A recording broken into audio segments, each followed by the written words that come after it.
So a couple of days ago, the NBA Infinite devs did end up doing a Q&A session on their Discord server, and they revealed information about new players coming to the game, when we can expect that, and also some gameplay updates as well. I'll leave a link in the description down below for you guys to go ahead and join the official NBA Infinite server so you guys can check out their Q&A in depth. But I've gone ahead and selected a couple of questions which I thought were interesting, including WEMBANYAMA and all of that stuff. You can actually go ahead and take a look at WEMBANYAMA in the game yourself. All you have to do is press on your players, then go and pick any players. So say I pick Embiid, for example, I press on the three dots, hit compare, and then you just have to press select contrast player, scroll down a little bit, and WEMBANYAMA over there appears, and you can see at rank 1 he is going to be 78 overall. So maybe he'll be a little bit easier to get than some of the legendaries. You can see all of his stats. His price is 2 billion because of course he's not actually in the game at the moment. You can see his exclusive ability is Feisty Finisher. So when performing a block, he gains a wider block range. When he successfully blocks, his contested driving dunk, standing dunk, and block resistance rate increases,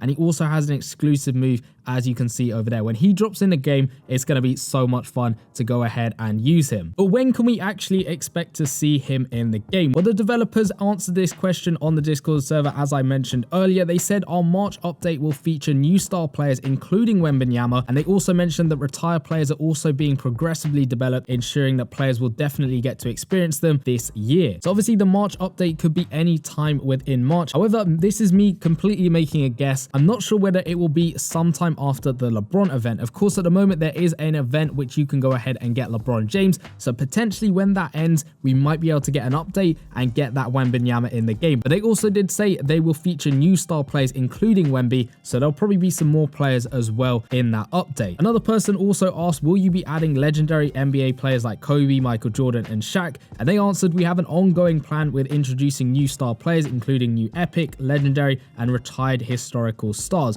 all of which are currently in the development. So it is looking like they will continue to add new players. Of course, looking back at the historic players as well, like Kobe, MJ, all of that stuff, I think there'll probably be a lot of issues when it comes to licensing and all of that stuff. So that will probably take the longest amount of time to be able to get these guys in the game. But it's nice to see that that is on their mind and they are looking and actively looking to get this in the game. So I guess we'll just have to wait and see what is in store in the future. But it's nice to see our first update is already coming in March, which is about a month or so after the game has actually come out, and we're already getting a brand new players. So there was also something about special versions of a player, such as like an MVP or something, even if that person was already in the game, similar to how we've got Steph, KD, and LeBron as rookies, but we've also got them as their own separate cards. And the devs just answered this, that there are plans to launch cards featuring the peak years of NBA stars and legendary cards of retired players. So I'm guessing you'll probably have stuff similar to the draft players, where there'll be an 08 version of the card or an 07 version or something like that, depending on when they were in their prime, or just a special year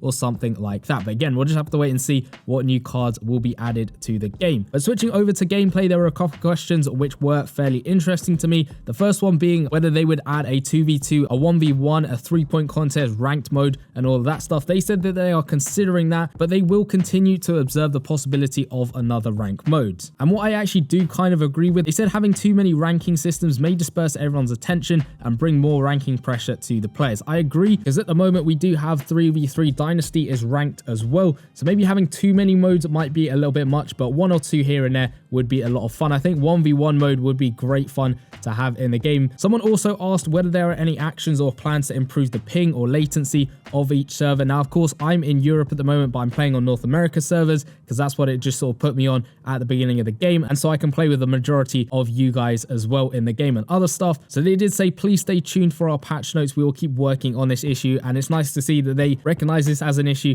and they will continue to work on this. So hopefully there'll be some improvements with that. But onto courts as well. Someone asked if there'd be new courts and environments to play in, because in the official trailer you could see like a beachside court or something like that. So the developers answered with there are such a plan in place, and we might conduct some research in the future to see what kind of courts are favored by the community. That would be great fun to get some community feedback with all of the courts and getting designs in the game and all that stuff. They also said in particular about that beachside court that we had to stay tuned for the arrival of summer. So I'm guessing it'll be a couple of months away before we see that nice beachside court, because in the trailer it's looking absolutely great. Someone also asked if they'd add controller support, and they actually answered with there are plans for this, but it may result in controller players only being matched up against other people who are playing with a controller, just to sort of keep everyone's matchmaking experience as good as possible. So it's nice to see again that they are considering adding controller support to the game. I do agree with having that sort of separation between controller players just playing with controller players, and then of course people who are just playing using their phone plumbing up against people who are also just using their phone. I do agree having that matchmaking separation, but it's nice to see again there are plans for that to be added in the game. Someone also mentioned esports as well, whether they would make some esports stuff to do with the game, and they did actually answer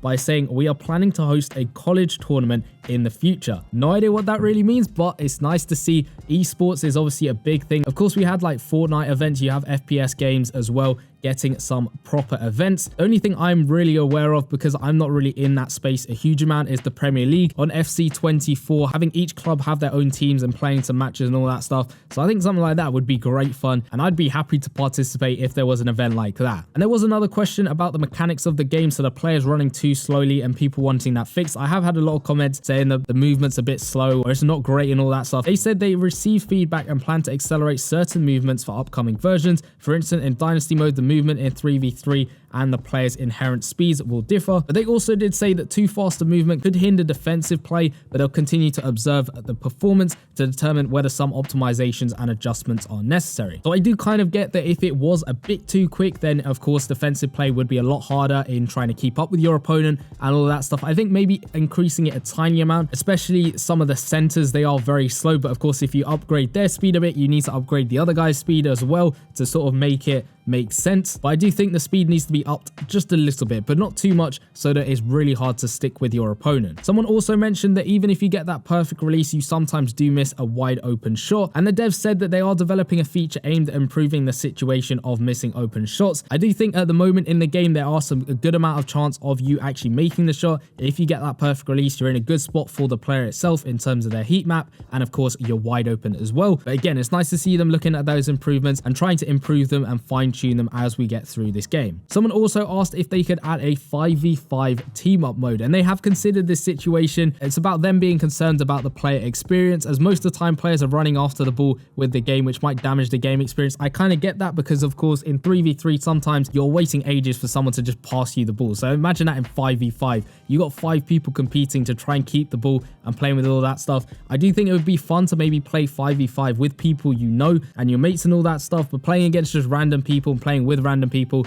does get a bit tricky as to people holding onto the ball a bit long, you trying to just stand there on the court pretty much for quite a while, because the 5v5 games are a lot longer than the 3v3 games. So I do get those issues with all of that stuff. Another person also asked if you will implement a button to ask a teammate to switch who we are defending, and that is currently in the planning stages and expected to be a part of the May version of the game. So again, they're giving us some more release dates as to all of these features and all of that stuff as well. Of course, that one is expected, it's not guaranteed. I think having that button would be fairly good, especially if you're coming off a screen or you're matched up against someone that is just not best suited to the player that you've got, or you think your other teammate will be best suited to guarding them instead. I think that'd be a great button to have, and it's nice to see that that might be implemented in the fairly near future. Someone also asked whether intercept will be implemented in the game. So of course, instead of getting that steal, just intercepting a pass or something like that, they replied with they have completed the initial development of the interception mechanism, but it's not met their expectations in terms of the animation performance, but they are going to work towards getting it in the game as soon as possible, which I think is really good. And I'm guessing it will have its own separate button, as it were. It depends how they're going to do that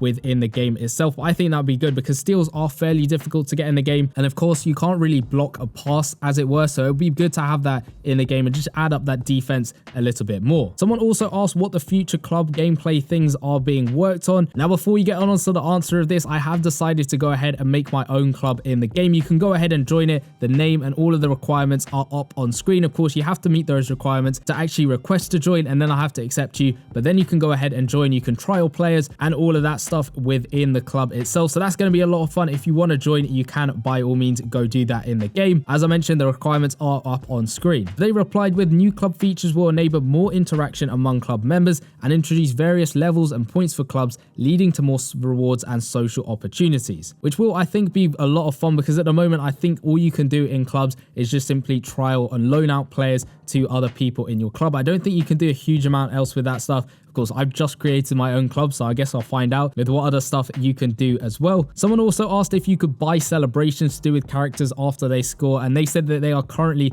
developing that. Of course, I think Bam Adebayo does a weird little celebration after he scores or someone on your team scores. Everyone kind of has a little celebration that they sometimes do after a teammate scores or they score, and I think it'd be great if we could have more of those in the game. So again, it's nice to see that those are currently in development. They also gave us another update that will be coming soon. As someone asked, will there be gameplay changes in the game in future, or will it remain the current gameplay? And they said there will be new gameplay coming in the May version. So that's 2 sort of months we've got big changes coming to the game already confirmed, May and of course the March as well. Of course, some of the things are expected to come, some of the things are guaranteed as well. So it's nice to see we've got that little roadmap, as it were, for the game already. Do you guys plan to reset the teams every year or continue to add players? So of course, other mobile games like NBA Live Mobile, they reset their stuff every single season. Of course, you can sort of carry over stuff a little bit, but it is kind of just restarting with a brand new team. NBA 2K Mobile, I think, used to do that. Last season, they carried things over where the power just goes up and up. And with this game, the devs said they will not reset the team and will continue to add new players, which I believe means that the highest overall player we could potentially get is 99 overall. That's me making that assumption because at the moment we have 97 overall players. And I actually do prefer that, because then you know exactly what a player's worth instead of going absolutely ridiculous overalls, going into like 110, 111s, all of that stuff. So I do think it keeps the stats grounded and it keeps all of that grounded as well. Again, we might get up to high overall players, I have no idea, but I like the fact that they won't reset it and you'll just add new players continuously as well, because getting up to a legendary rank 7 is really hard at the moment. So of course it gives you that time to grind out, try and get that player upgraded. Maybe a new player comes along, you want to upgrade that one as well. It gives you that flexibility and you'll know whether it's important or not to make certain upgrades. And the last question was about the defensive zone. Will it be expanded and all of that stuff, especially because in the NBA side contests do exist and they often moderately contest shots. The devs replied that it was a good suggestion. They will discuss it internally and test the impacts of the change before considering whether to implement it into the game, because I do think at the moment you kind of have to be sort of more front on facing your opponent in order to stop them in any way. So maybe having that side contest makes it a bit more realistic with the game, but again, they'll have to test that out and determine whether it's good enough to be put into the game. So that was only a selection of the questions that they actually answered on the Discord server. I don't know exactly how many questions they answered in total, but it was a lot. So if you want to check out the full Q&A, it's on their Discord server, as I mentioned at the beginning of the video. I'll leave it linked in the description down below. But if you want to go check out a video where I went through the best tips and tricks in terms of gameplay for NBA Infinite to help you guys win in 3v3 ranked and the other modes as well, go check out the video in the bottom left hand corner and I'll see you guys in that one. Peace.